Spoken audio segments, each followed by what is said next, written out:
Hi, everybody. Welcome to the second episode of the Indie Spotlight with Neon City Daily. We're here talking to Josh Bush, and we've almost got a full house. Unfortunately, Dave can't be here, but you know. Had to bow out last minute.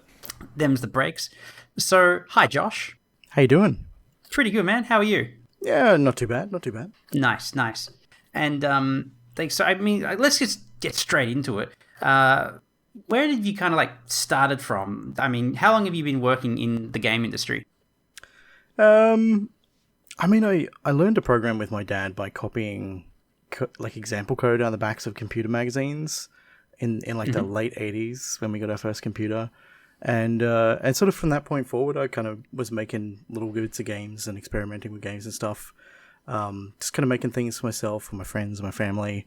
And yeah, so I guess 30 years.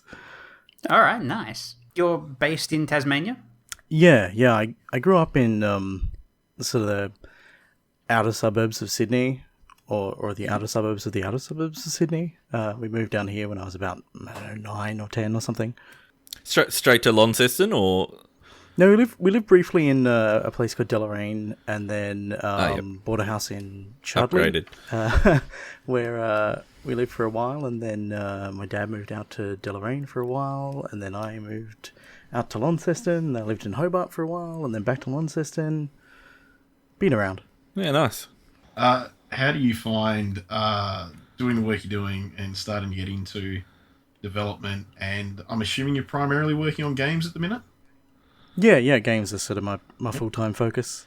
How did you find did you actually find getting work doing that, or have you found any particular work that you've been good at that you've jumped right into, or what kind of work have you found in that area? Well, my primary focus has always been making my own stuff, and along that axis, it's just a case of whatever needs doing, I do. But along the way, I've built a lot of sort of positive relationships with other developers, mostly developers who make stuff that I'm interested in, thankfully. And by being sort of a visible, passionate, active part of the community who has visible skills, that has tended to result in a bit of work here and there for me. And do you find that the Tasmanian community is quite... So we talked to Chris last week, and he mentioned that the community, particularly for him in Tasmania, was a big driving factor behind his success. Yeah, it's Would you agree with that? I mean, my own personal experience has been... I feel like I've been pretty isolated from a lot of the local community. I used to be friends with a bunch of the guys who worked at Atmos, who were a game development studio in the sort of early 2000s, who worked with Ambrosia Software on Escape Velocity Nova, and was kind of looking at maybe working with them for a while, but it didn't quite work out. But other than that, and a mob in the 90s, I think it was, who was making educational games in Launceston. Other than that, I didn't really know about anybody else who was professionally making games until... I think until I caught wind of Smash Attack or Salty Studios, as they were known at the time, a couple of years back.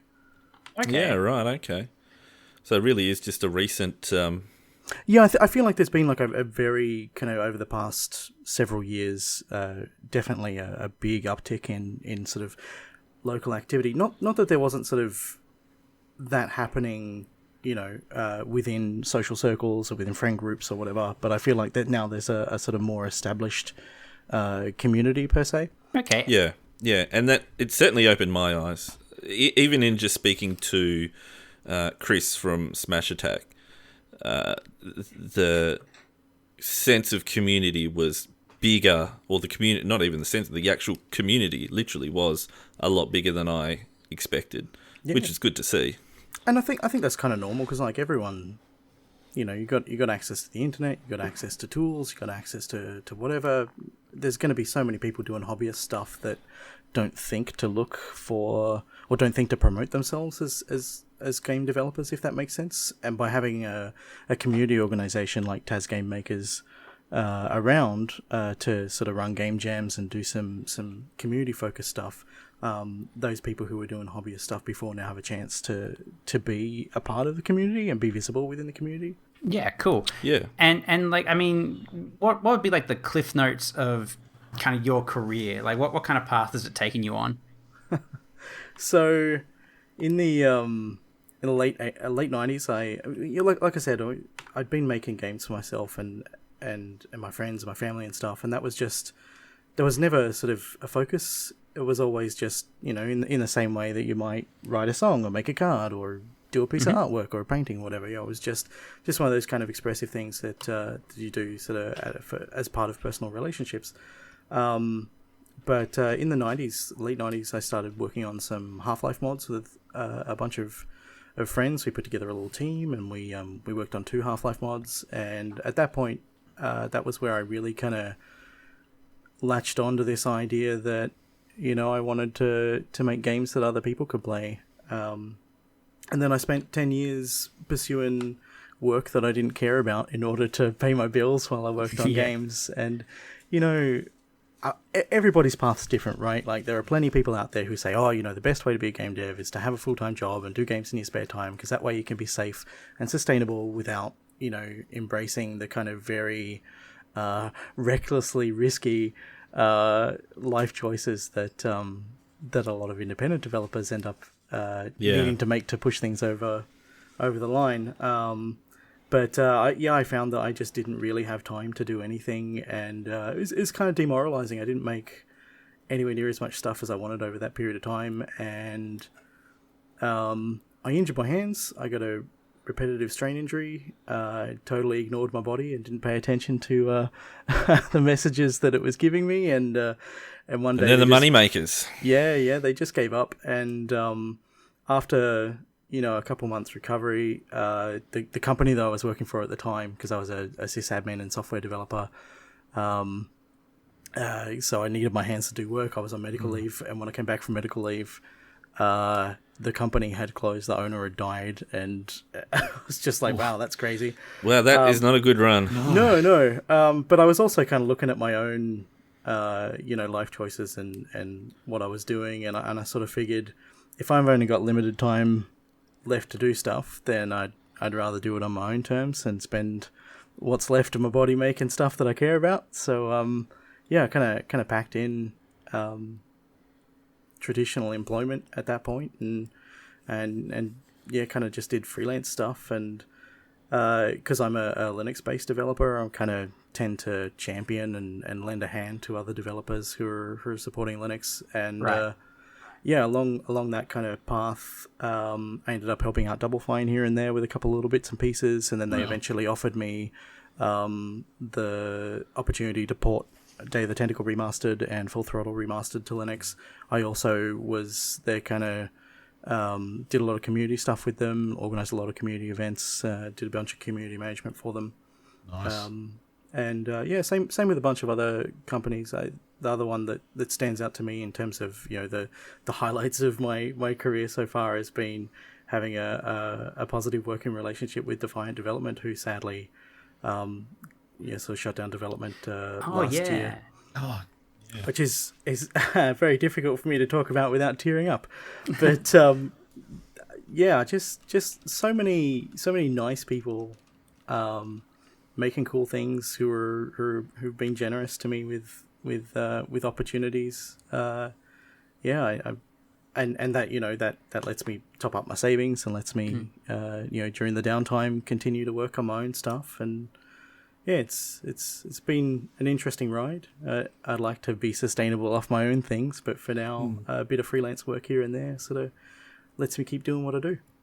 And that's all. Like, when you were doing work for like Double Fine and the companies that are interstate, were you able to just work from Tasmania, or was there any insistence that you come to the States to work for them or anything like that? No, aside from dropping into the office whenever I was in Brisbane, I went up to visit a couple of times. Aside from that, everything that I've done has been remote. So all the work with everybody both in Australia and overseas has been remote stuff. That's pretty rad. Like, people ask me, like, I guess it's a couple of years now, so it's less of a topical thing. But at the time, people were like, "Oh, is the NBN making a big difference to your thing, to your work and what you do?" And I remember before we got the NBN, it took me 18 hours to upload builds of Day of the Tentacle, and then after we got the NBN, it was like a couple hours to upload Full Throttle. Like, how big would a general build be as well? That's a good question. Let me check. Because, I mean, I know that Day of the Tentacle and Full Throttle, like, without the audio files to them, quite small games, but then, they started adding voice acting and things like that to them, and you're suddenly looking at, like, at the time, a CD's worth of content. But, yeah, I mean, I wonder. I'm more impressed that the NBN's had a positive impact on somebody. You just got to get fiber to the home. Yeah, we had to find someone that's had a good time with it. So, I mean, the process of getting it hooked up was an absolute nightmare. Mm-hmm. Yeah. It was I think it was 8 months between when a workman because we share a driveway with another house, and the other house got it hooked up, and I asked the dude what the story was as far as my place goes. He goes, "Oh yeah, we'll be back on Tuesday." And 8 months later, after me just constantly phoning people, it finally got hooked up. He didn't say which Tuesday. That was the problem. Yeah. And my July. My ISP botched it all up, and we were meant to keep our number across and not have any downtime. And then, because they had some mess up with the commissioning, I ended up being without a phone and without internet for a month as well at the end of that. Oh, no, that's not cool. It was a long way from... Especially when it's your source of income, too. Yeah, I mean, thankfully I was sort of between things and it wasn't such a big deal. But, it was an exciting time. So, so Day of the Tentacle's about, all zipped up, is about 2.4 gig. Yeah. Yeah, okay. Maybe, about 2.4 gig. And you got to remember that the remastered versions had 4K graphics in them as well. Oh, right, of course. Yeah, those remasters were remasters. Yeah. And then, like, Day of the Tentacle animations are about 15 frames a second, 10 to 15 frames a second, depending upon the animation. I'm pretty sure it's variable. I didn't work on the assets much, so, Right. But Full Throttle was much higher frame rate for the character animations and background animations and stuff. But it also had FMV cutscenes. They incorporated the Insane engine that was developed for Rebel Assault. Was built in to do show a lot of real time video in the background. So like when you're driving through riding through the old mine road and stuff, that's actually FMV playing in the background, and your character's sprite sitting on top. Is that where you're having like the biker fights? Yeah. I love Full Throttle. Yeah, I haven't played it. It's great for a long time, but yeah. Oh man, yeah, those old LucasArts adventure games, I could go on. They were. Oh, you're a big fan of it, yeah. Yeah, they were like a summer of my high school year. I found out about them, and that's all I did for the break. I just went, I devoured them. It was fantastic. I wouldn't have known about most of them if you didn't make me devour them with you. So yeah. I can definitely remember that period. It was good. Yeah, I think you gifted me a copy of, was it Monkey Island? Yeah, it would have been. Yeah. But so I was quite chuffed to find out that a Tassie boy had a hand in porting those games. Yeah, well, in fact, did you do pretty much all the porting for the Linux version? Yeah, I did the entire Linux port on my own. Yeah. Oh, I mean, with help from Double Fine people, of course. There was Oliver Franske in particular was definitely a huge help to me. In terms of being a sounding board for ideas, and when I had troubles, was able to reach out to him and kind of go, oh hey, how is this meant to work on other platforms and stuff. But it was I was the only person on the Linux porting team. So something like that is, how long would that take you to do a complete port? I don't remember exactly off the top of my head, but I think it was in sort of in the ballpark of 3 to 4 months. Okay. And that's including QA. Right. Oh, okay. Yep. That's plenty of testing. You've got to assume that's a pretty hefty workload for one guy, really. Yeah, it was. I hadn't done anything of that scale I mean, I've made my own stuff that's big and sprawling, sure, but in terms of jumping onto someone else's code base, and particularly one that is as old and as layered as the I think we call it the Remonkeyed engine. That's what Oliver called it back when he was working at LucasArts and they did the Monkey Island special editions. Yeah, it's that same code base that's been built on. So working on it, it's like this massive core sample of LucasArts history, because I can see all of the original 80s code written for like Maniac Mansion and stuff, and there are comments in there from like Eric Wilmunder and Ron Gilbert and stuff. And then you can see work from newer stuff from like Monkey Island 1 age, and then you can see stuff from Day of the Tentacle, and then you can see stuff from the special editions that I think you've just opened a treasure trove for Jamie. Yeah. Yeah. He's making plans. I can hear the brain ticking over. It's just fascinating to hear about, because like I knew that everything was kind of built on the Scum engine, but I didn't realize it was all beginning from Maniac Mansion. Yeah, that's what Scum stands for. It's a script creation utility for Maniac Mansion. Right. And there's another part of Scum which is like an authoring tool, and it's called Sputum, and I don't remember what it stands for, but it's like lots of these sorts of things. There are bum files, and it's fantastic. Hell yeah. That's great. And so you're doing your own stuff at the moment? Yeah. I sort of always have my own projects running on the side, even when I'm doing contract work. But after I resigned from Double Fine stuff about a year ago, and Defiant shut down about a year ago, and I was like, okay, well, I want to kind of ship something of my own, spend a bit of time doing me stuff, be less invested in other people's successes or failures or existence, and do my own thing for a while. So I ended up I was planning to knuckle under and get my main project out of the way, which is a game called In the Snowy Winter's Wake, which I guess we'll probably talk about a bit later. But what I ended up doing was taking a little break to do a small sort of personal game jam as a bit of a palate cleanser. And out of that came a small bee-themed sort of base builder type game. And after that jam finished, I sort of took a look at my options, and I'm like, I think I could develop this bee thing into a full game faster than I could finish off Winter's Wake. So I'll just do that. And 7 months later, I shipped Hive Time. Okay, and so which we've played. Yeah, how would you just out, like how would you kind of like pitch Hive Time to somebody who hasn't played it before? It's always a weird thing to talk about, because it's kind of, there's superficially it's a base builder game about making a beehive, a cartoonish beehive at a sort of deeper level. It's about representation within populations and the dynamics of diversity, and also death and contribution, like individual contribution to a generational community. So most of the time when I talk to people, I say, "Oh, it's just a cute and zany Hive build, management sim about some cute bees."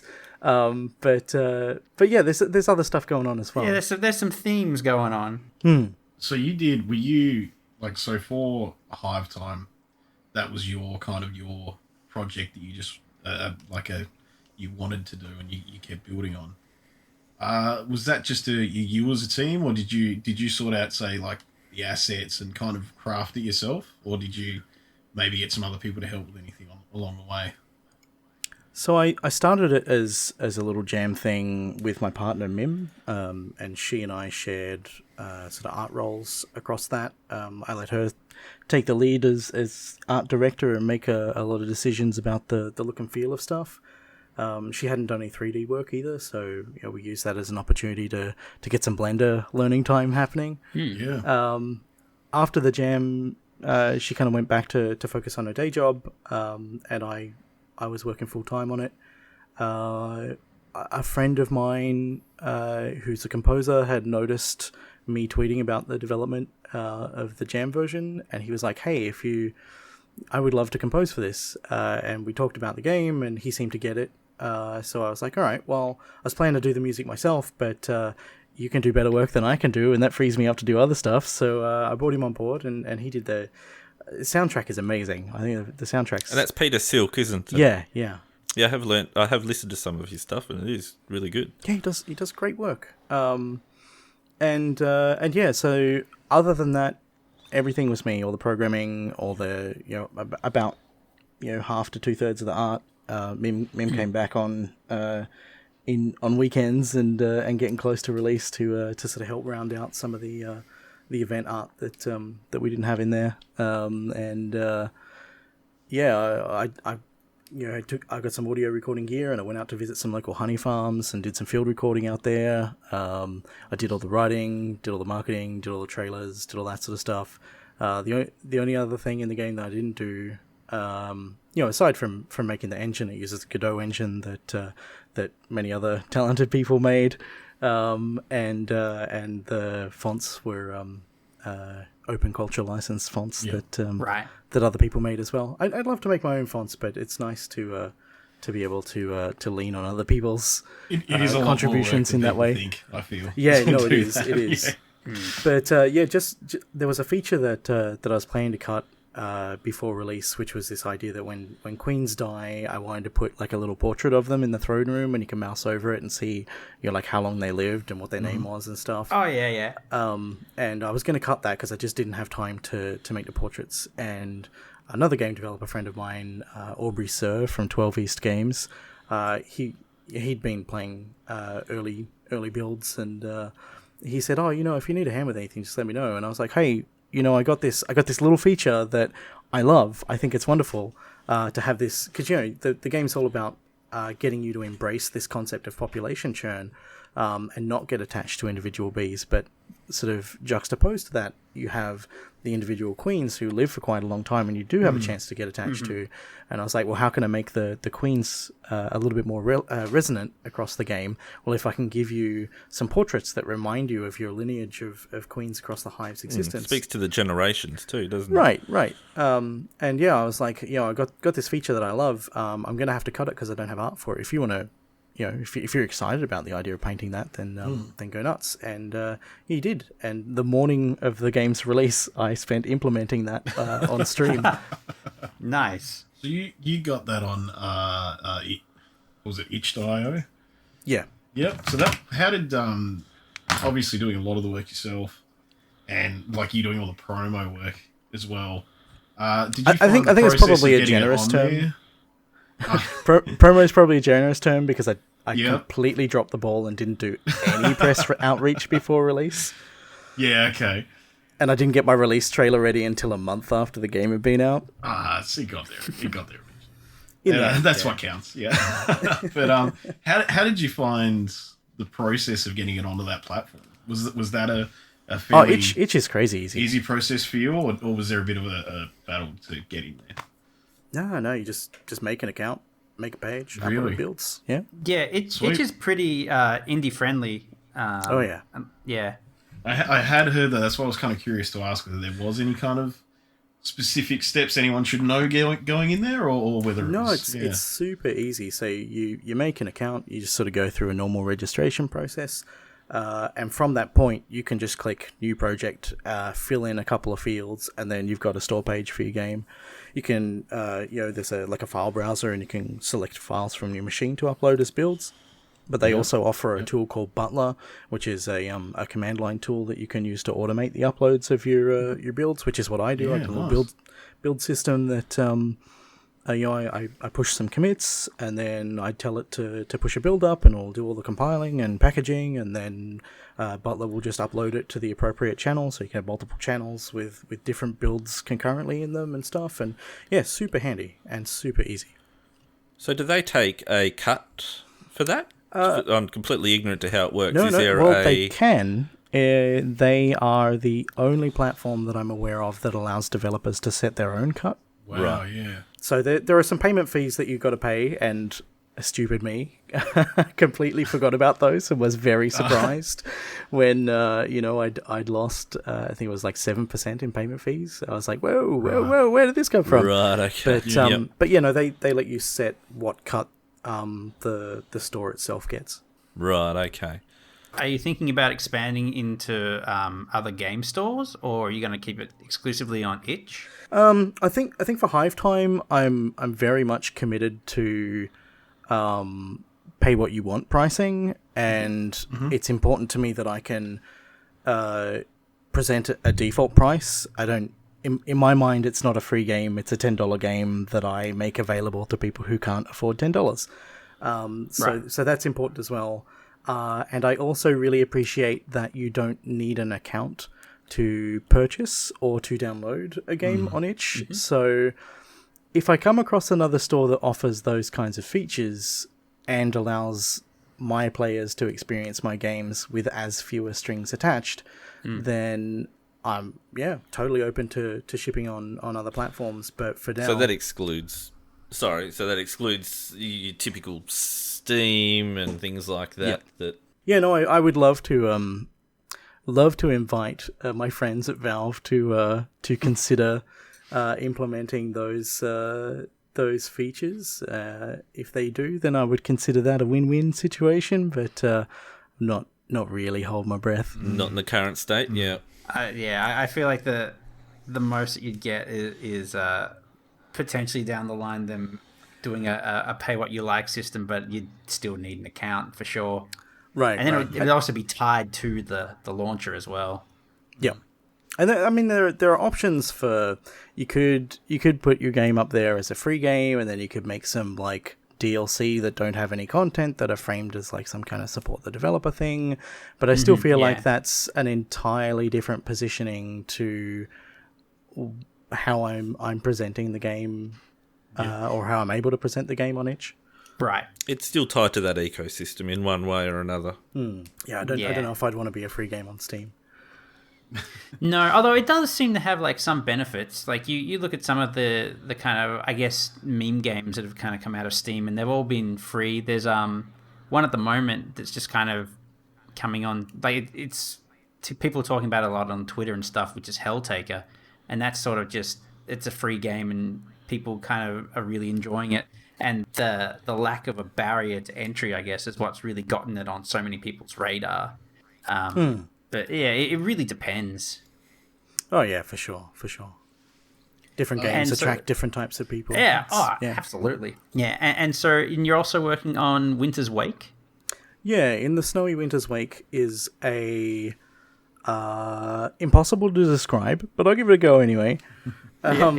I shot myself in the foot by like inventing a new genre of game, and which makes it impossible to market. But it's a text adventure with analog controls. It has. I sometimes call it like a first person text adventure, and then people are like, oh, but everybody's been writing first person. I'm like, no, like a first person camera, because there's a 3D world around you that you can't see. And I use mouse look style aiming to give you to let you look around this kind of 3D space, and give you text descriptions of what you see. So instead of typing "look west," you just turn to face west. It tells you what's there.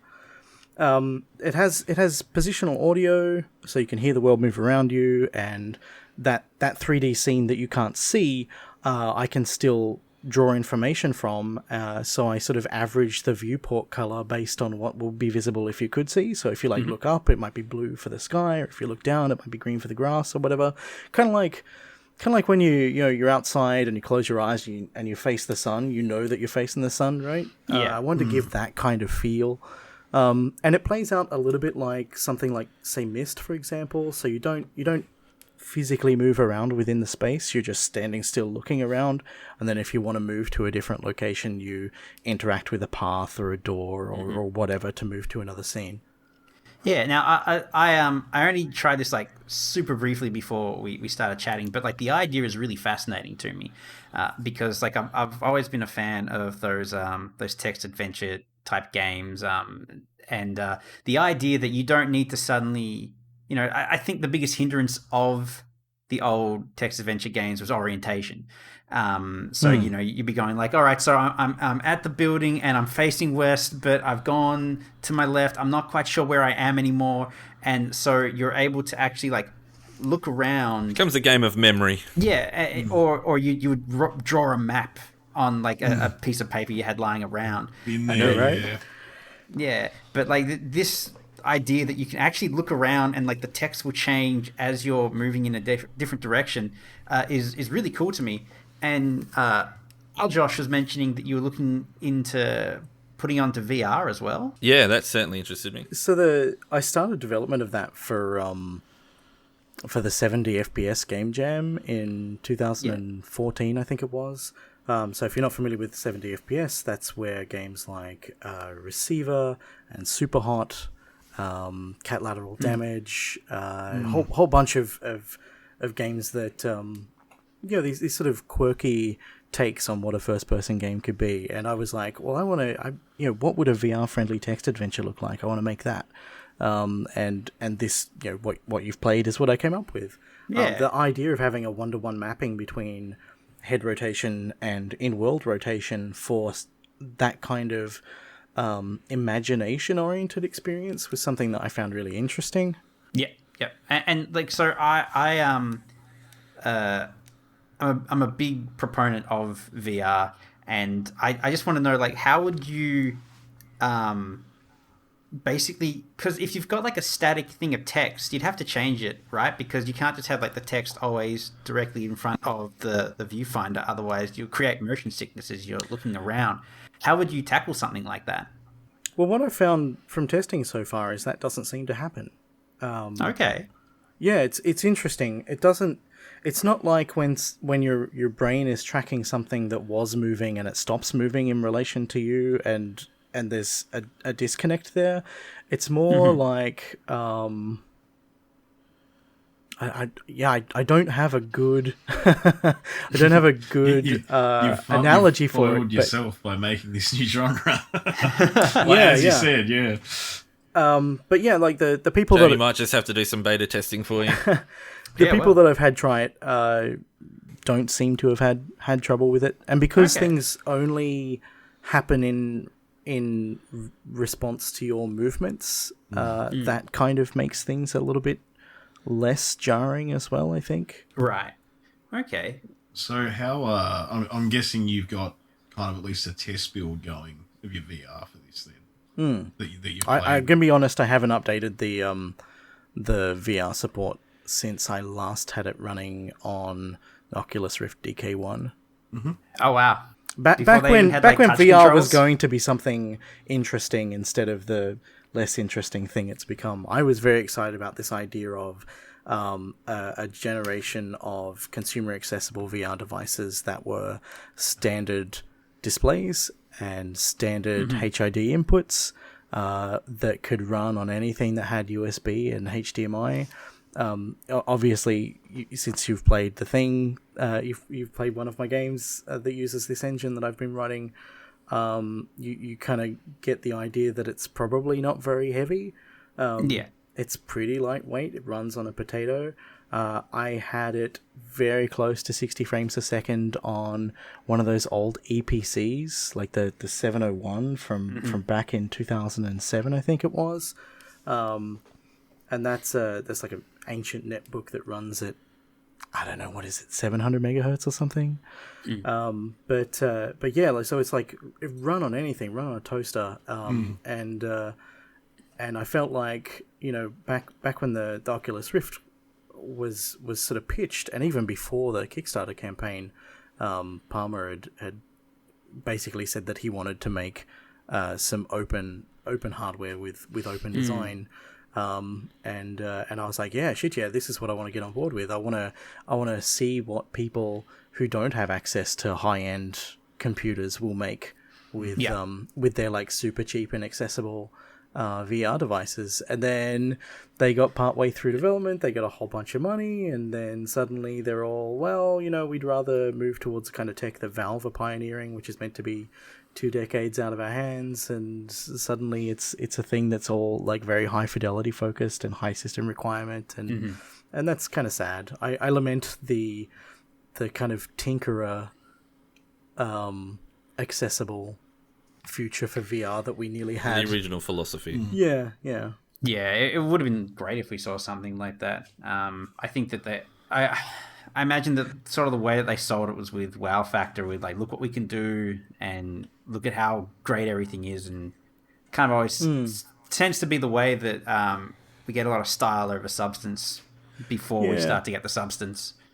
It's difficult as well for vendors, I think, because it is inherently not an accessible thing. There are a lot of people out there who are just never going to be able to have a positive VR experience, not necessarily because of hardware requirements, but because of like physiological incompatibilities with how things work, and just not being comfortable with wearing something, and all this sort of stuff. So it's always going to be a niche thing, and it's hard to market a niche thing in contemporary culture anyway without being elitist about it, right? Like without sort of pushing this kind of this thing is exclusive because it's the best, and that's that kind of is difficult to get on board with for me, and I feel like it does kind of lead people into, and vendors in particular, into these situations where they're like, oh well, they're dancing between you've got to have the best gear, and you've got to have the best this, and you've got to have the best that, and we're creating the most photorealistic everything ever. It's like super fidelity oriented, but then also out the other side of their mouth saying, oh, consumer VR is just around the corner. It's like, well, you kind of can't have it both ways. So do you think VR has a big part to play, though, in the future of games? Regardless of business model, the technology itself, do you see that I don't know, progressing further and becoming, that almost the new standard of interacting with our games? I don't think it can ever become dominant. I don't think it can ever become like the default way that people have interactive experiences, and I don't think it'll ever be super popular. But I think that it will hang around, and it will be something that provides particular kinds of interesting and compelling experiences that potentially can't be made in other ways. I think also as we get further down the road with VR and it starts to become more accessible from a pricing perspective, we'll start to see more adoption. But I don't think it's ever going to take over just keyboard and mouse or control pad. Like they're just so easy to sit down and go. Whereas the headset, you got to put the headset on and calibrate your lighthouses, or make sure your control pads have batteries in them, and the barrier of entry when it comes to PC too is quite high because of the inherent system requirements as well. So you're not really just having to pay for the headset. The hardware to drive it is still going to cost you a fair bit. And again, like that just needs to kind of we've started from like this really top tier point, and then as things progress, the entry level to actually have like a computer that will run VR will start to get lower and lower. We see it on the PlayStation; they had their own VR stuff as well. So maybe in a couple of generations.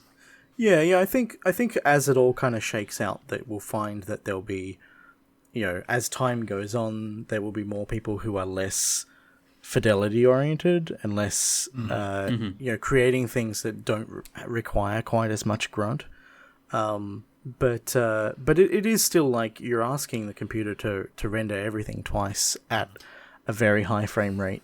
And that's a big ask. But high resolutions too. At fairly decent resolutions as well. But I think that as you're saying, like as everything kind of progresses on and moves forward in the way that things sort of typically and traditionally do in the sort of PC hardware space, that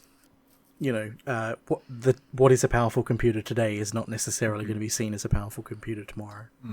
And have you potentially considered as well, like with the way that Winter's Wait presents itself is, I could easily see that being on a phone as well, and you just use like the gyroscope in the phone to actually look up with the phone, and you'll like see the text and like, oh, you're looking at the sky. Is that anything that's ever kind of crossed your mind? It's probably something that gets suggested to me the most. It's between that and you should make this accessible to blind people. The latter of which I'm kind of excited about, and I'm sort of looking towards doing screen reader integration, and hopefully be able to support Braille readers as well. Because it's something that works. You play the game in your mind, really. Your interaction with the computer is 2 axes and 2 buttons. Like it's not really mechanically asking you to do anything exciting or special within the computer. It's much closer to reading a book, or even reading one of those nonlinear books that has a trademarked name that I'm not going to utter. Yeah. But yeah, I'm not very excited by mobile stuff. I don't even have a mobile device, so it's probably not a path that I'm going to pursue with any great vigor. Okay. So you're obviously a fan of open source, and open, just computing in general, in a very broad sense. Do you find the uptake? Are you happy with what you see in the uptake of Linux and a lot of open source hardware, development tools and things like that? Do you think that's sustainable for the industry? I think it's important to recognize that there's a huge part of the industry that's sitting on top of free software stuff that isn't necessarily visible to people. Chances are that your TV runs Linux. Chances are that your Blu-ray player or whatever runs Linux. Mine does. My TV runs Android, and it's the worst TV I've ever owned. There you go. So the Android doesn't use the GNU user space, but it does use a Linux kernel. Yep. So yeah, this stuff is everywhere, and it's chances are that anything that anything that's got a game server, chances are it's running on Linux. On the back end. Linux at some point. Yeah. It's very hard to. This stuff is very much permeated a lot of our culture. Invisibly in some ways. But I mean, I know people who. Not just Linux, but other free software tools. I know developers who use Blender. Not just myself, but people on Windows and other platforms are using Blender to create the 3D models for their games, and they're using Audacity for recording their audio or their podcasts or whatever. Yes, we are. So it's like a lot of these tools are accessible in ways that for people who are making and producing things, it's a lot easier. I don't know, for some people at least, it's a lot easier to feel comfortable downloading Blender and using that than pirating a copy of Maya. Yeah, all the security measures, it's ridiculous. But I mean, when you're starting off as like someone who's looking to get into game design or something like that, gravitating towards a free tool is infinitely more convenient than going, how do I get Maya? And then you go onto the webpage and you're like, it costs how much? I hear people use ZBrush. What do you mean it's like $1,000? Like, all like this easily accessible. And I mean, even the Unreal Engine now is, you don't have to pay to use it. There is like some stuff in the back end, but like, up front, you just download an executable and you're good to go. And the tools are there for people to actually start learning, and they're more available than they've ever been, which I think is fantastic. Yeah. I think it's worth acknowledging as well that there are certain proprietary programs that have, or the vendors of certain proprietary programs have strong agreements with like educational institutions about making sure that they don't use anything but their stuff. And And so you'll see a lot of educational licensing being made available. Is like that's the positive thing that the educational institution gets in exchange for not teaching with other people's programs. Yeah. But you know, that's also tricky as well. Like if you got someone and you're teaching them stuff and you're like, here, learn how to do the thing. That's great. You know how to do the thing now. By the way, if you want to actually use it for anything productive, you can't. Yeah. And that's kind of sad. Yeah, I've got like stories about going to university and trying to learn game design, and things didn't go great there. But let's talk about you. We we haven't really talked about Supply Chain, which is the other game that you're working on. Oh, so Supply Chain isn't like announced yet. This is cool. So you guys got the scoop. Yeah. And this is like, it's really, I feel kind of gross. You know, people who make stuff, you make things that reflect your thoughts and your feelings about, you know, often informed by things that are going on in your life. And you know, I got a little bit frustrated, I guess, at seeing, you know, a few months ago, like I just did a quick mock-up of a UI thing just to kind of get it out of my system. You know, it's like right back at the start of the year, there are a lot of people going, "Oh, boomers are buying up all the toilet paper." Right. And while that's a very easy narrative to latch on to, as people are transitioning to working from home, it means that they're spending like a third to a half of their life at home that they were otherwise spending at work or at, you know, other places outside of work. And the reality is that most workplaces, you know, there are some that do, but most workplaces don't buy their toilet paper from the supermarket.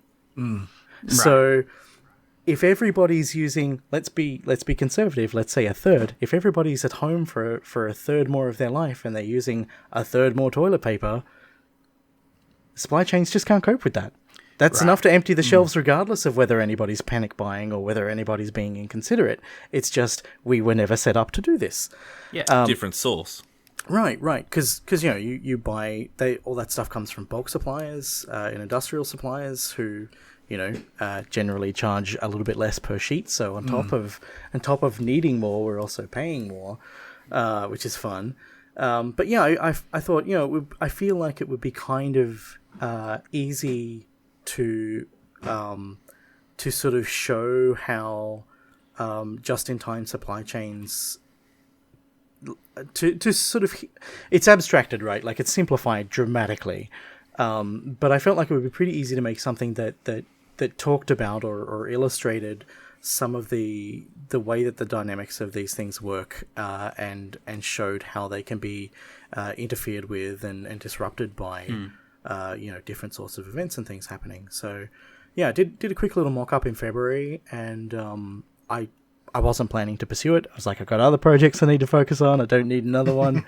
Right. And then I ended up giving a guy some lessons on making games. And I was like, you know, I feel like, because I like to, when I'm learning stuff and when I'm helping other people learn stuff, I like to have a concrete example. I like to have something grounded to use as a use case, so that you can like go through all of the motions of actually making something.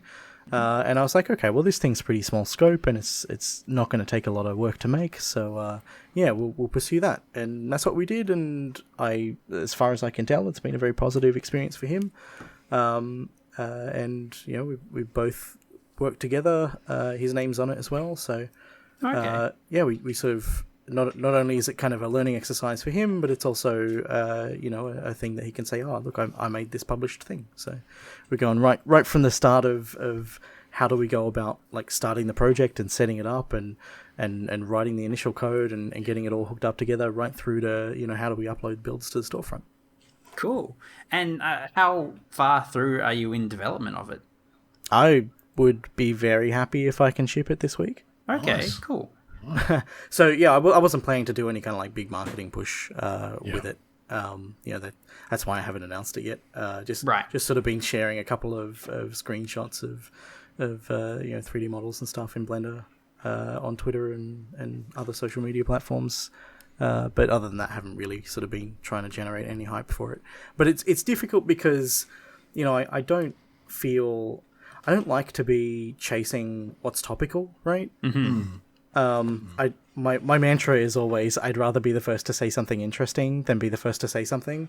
And even though this is sort of, 3, 4, 5 months after the point at which I felt inspired to come up with something, it still is kind of relevant.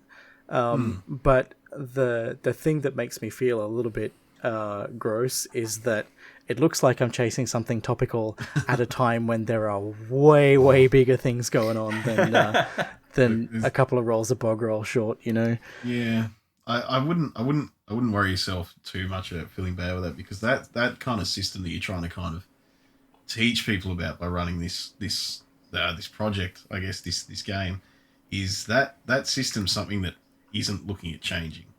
So realistically, you're helping people to understand how the system that we generally run in works, I think, which is nice. I also have the defense of games take a long time to make, and absolutely, and but at the same time, you can kind of look back at it and be like, oh man, remember when we just had the bug roll issue? Those are the good old days.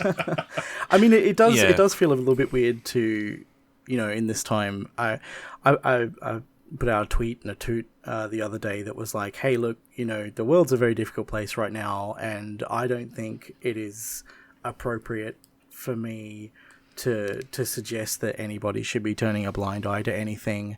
But if you've had an eyeful and you need a break, then I made a nice little game about bees that might make your day a little bit happier. And I'm like, there are a lot of people who need a break and a lot of people who need something nice. And I really am happy that I've made something that people can find that kind of escapism and enjoyment from. But at the same time, I feel really weird going, hey, play my game at this time when you've got a lot of other things to be deeply passionate about and concerned about. That's a big thing for me, is that, and I discussed this with Chris a couple of weeks ago, is to me, first and foremost, games are escapism, or a form of escapism.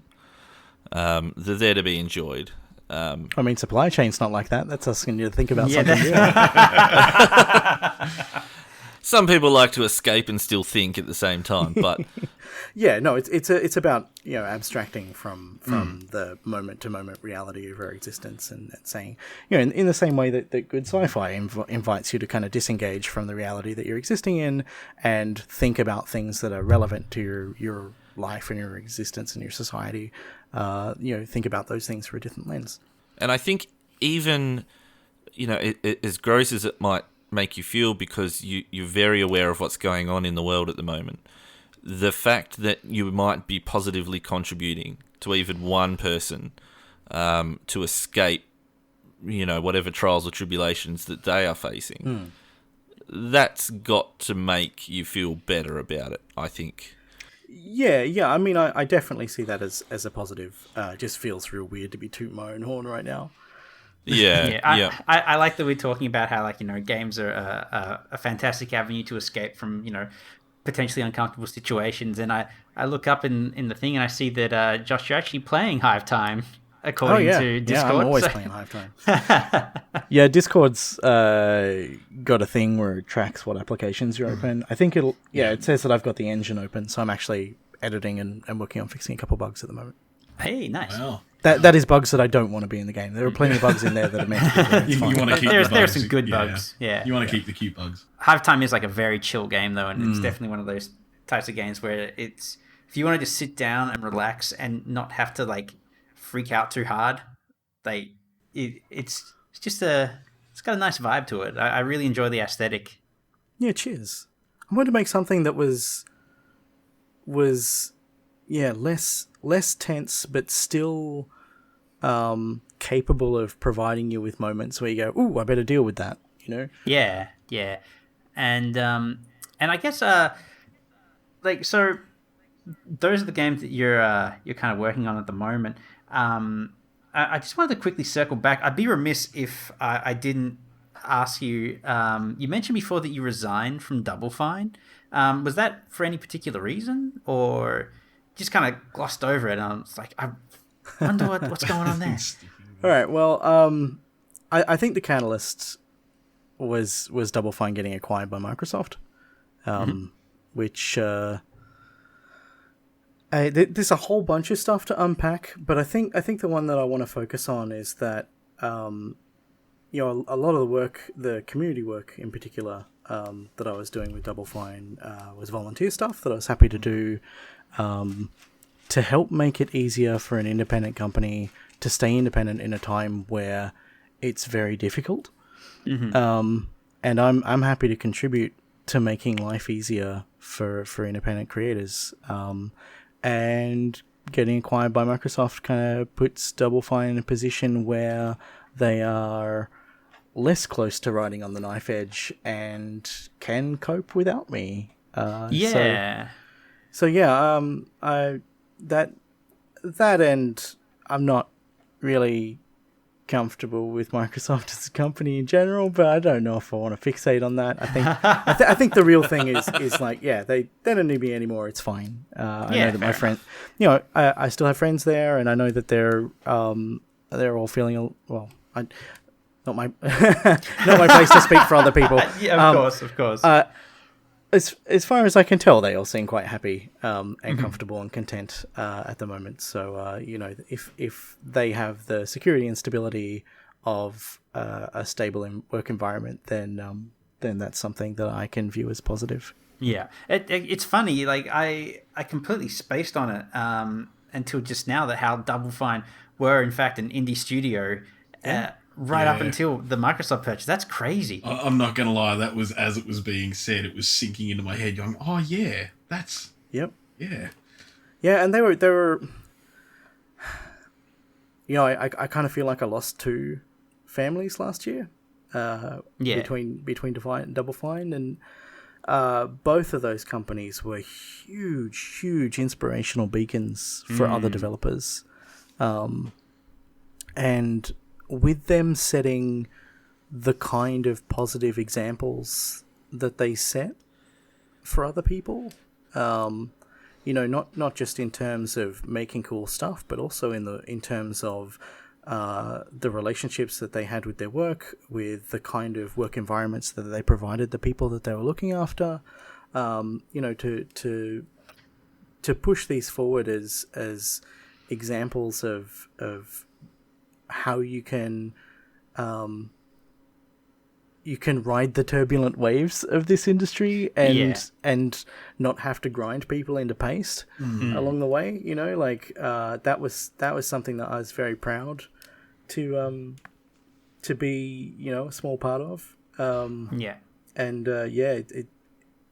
It definitely feels again, I can't begrudge anybody wanting to have to not worry about how long the studio can stay open. Exactly. So I can't say that that's a bad thing that they're in the state that they're in. I'm kind of sad that they're both of those organizations are not quite in the position to inspire other developers in the same way. Yeah, and I mean, it's like, it's one of those things where you hear that a company has acquired, like, a darling developer that you're really fond of their games. And obviously I'm speaking just for myself here, but like, you hear like, oh, Microsoft have bought out Double Fine. Oh, and they also got Obsidian. And you're just sitting there, I'm thinking, oh, no. Like, at least it's not EA, but no. Like, I remember what happened to Lionhead. Like, it's just... had both just come off the what we thought was going to be a gain as well when Bungie were breaking from Microsoft, and that obviously went south. We both like got that drop kick a while ago, and then with these kind of acquisitions later on, and like I said, I kind of had like a little bit of a crisis of conscience then, where I was just I don't know if I'm pumped about that. I mean, it's happening anyway, but yeah. Like, and I mean, sorry. I was just going to say the other side of the fence is that business decisions are really hard. And when you've got 30 to 60 people whose livelihood depends on you and your company, and whose families depend on you and your company, you know, you got to do right by them, and you got to do what you can to look after them. You know, I don't know what decisions I'd make in the same place, but yeah, I can totally empathize with making those decisions. And yeah, and that's absolutely the point as well. Like, you've got that issue of like, oh no, they've lost their autonomy really, but at the same time, you know, they were independent for so many years, and you've got to think like suddenly someone comes along and they go, hey, we'll be able to provide you with the money to keep your staff on board. You'll know that the lights are going to be on. You're not going to be, you know, like there was that period when they were doing their Kickstarter stuff, and they're going, we have to, you know, we can't make the games we want to make because we don't have the money to make the games we want to make. And in some cases, we don't even know if we're going to be able to keep the lights on if this doesn't work. So to go from that to everything's okay, I can understand why that happens. And it's not I think the fear is that you give up some creative control, though. Yeah, but it's not like those minds are locked into, we always have to work for a company that's bought us out. Like, people can move on to different companies, which has happened before. But I think Greg's already left Double Fine. He was oh, really? Yeah, Greg Rice. I think he's working at Sony now. Okay. So there's been a couple of people who've moved on, but also interestingly, there've been a bunch of people, and you know, I don't want to linger on Double Fine. But yeah, there've been a few Double Fine alumni who've returned home, so to speak. People who'd previously left to pursue other adventures have found their way back in recent times. Okay, Right. Yeah, cool. Yeah, I guess for the most part, that's pretty much my questions. Nick, Josh, do you have anything that you want to follow up with? Not really, no. I know you're not one for self-promotion, but is there anything that you want to plug or give any shout-outs? I mean, you can go and check out my games if you want. We'll obviously link to all. We'll provide the relevant links and things like that. Absolutely. Get it out there within the community. You'll let us know when supply chain is ready to go, and hopefully it won't be very far. I think I need to do a balancing pass on it, and the guy that I'm working with, he's taking on some of that, which is cool. Like, you know, so he hasn't had quite a lot of game experience, but to sort of give him the reins and say, okay, well, play the game for a bit, have a think about what your experiences are, have a think about which things are occurring in the ways that we want them to occur, have a think about which things are not, and you know, make some changes and see what kind of impact that has. And I think he spent a good part of today digging around in that stuff while I messed with some code for generating charts for the report screen. But it's been an interesting project to work on, and I feel like we're very, very close to getting it out the door. That's right. Awesome. Okay, well, we've actually gone. We just hit a bit past an hour, so I reckon we'll wrap it up here.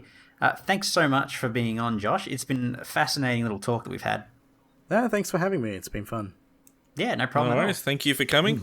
And thank you at home for listening. Thank you. See ya.